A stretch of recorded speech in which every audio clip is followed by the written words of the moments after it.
दोस्तों आज हम कुछ ऐसा ही विचार जो कि हमारे फर्स्ट पार्ट में हम बच्चों के कैरियर से संबंधित ले चुके हैं, आज हम उसका सेकंड पार्ट आपको बताने वाले हैं। फर्स्ट पार्ट में हमने आपको बताया था कि आप अपना कैरियर चूज करने का शुरुआत कैसे कर सकते हैं, पर आज हमें बताएंगे कि अगर आपने कैरियर चूज कर लिया तो चूज करने के बाद फिर आगे बढ़ते हैं तो दिक्कतें फिर भी आती हैं। जैसे मान लीजिए कि आपने एक डिसाइड कर लिया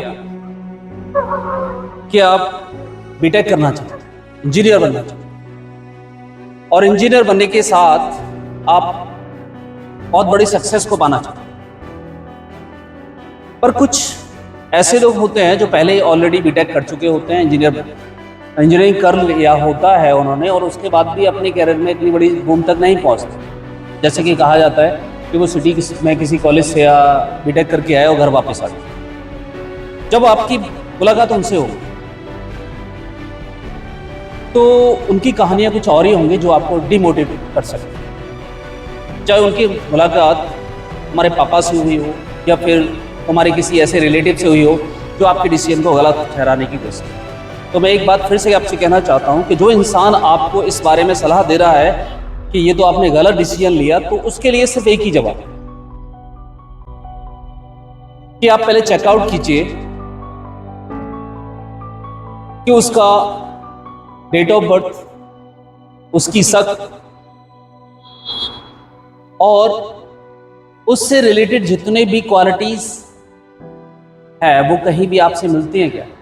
अगर वो नहीं मिलती तो जरूरी तो नहीं कि वो अगर असफल रहा है अपने कैरियर को बनाने में तो आप भी असफल रहे, ऐसा नहीं हो सकता। उसकी असफलता की बहुत सारे कारण हो सकते हैं और वो सारे कारण आपसे मेल नहीं खाते। तो मैं समझता हूं कि उस इंसान की बातों में आपको कोई इंटरेस्ट नहीं दिखता,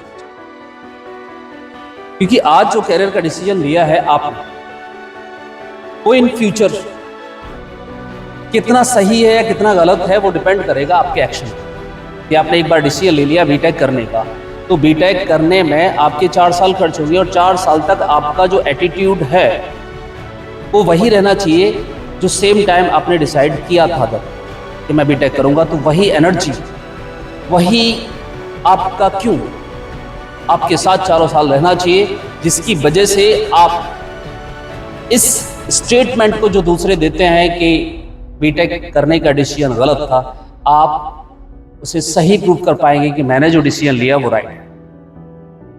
तो ये केवल बीटेक की बात नहीं कर रहा, कोई भी जिंदगी में अगर एम डिसाइड करते हो तो आप उसे कभी भी ना बदलें और तब तक उस पर डटे रहें जब तक कि लोगों के डिसीजन को आप गलत साबित ना करें। तो एक दिन आप एक इतना बड़ा एग्जाम्पल बन करके खड़े होंगे अपने जूनियर्स के लिए कि आप सोच भी नहीं सकते, और फिर आपके जूनियर्स आपको एग्जाम्पल बना करके आगे बढ़ेंगे। आसानी होगी उन्हें अपनी बात रखने में, अपने कैरियर को स्टार्ट करने में। आपने स्ट्रगल किया होगा अपनी लाइफ के अंदर, अपने परिवार के अंदर, अपने रिलेटिव्स के अंदर,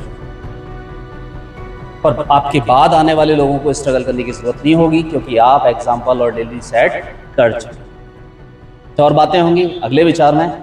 थैंक यू वेरी मच।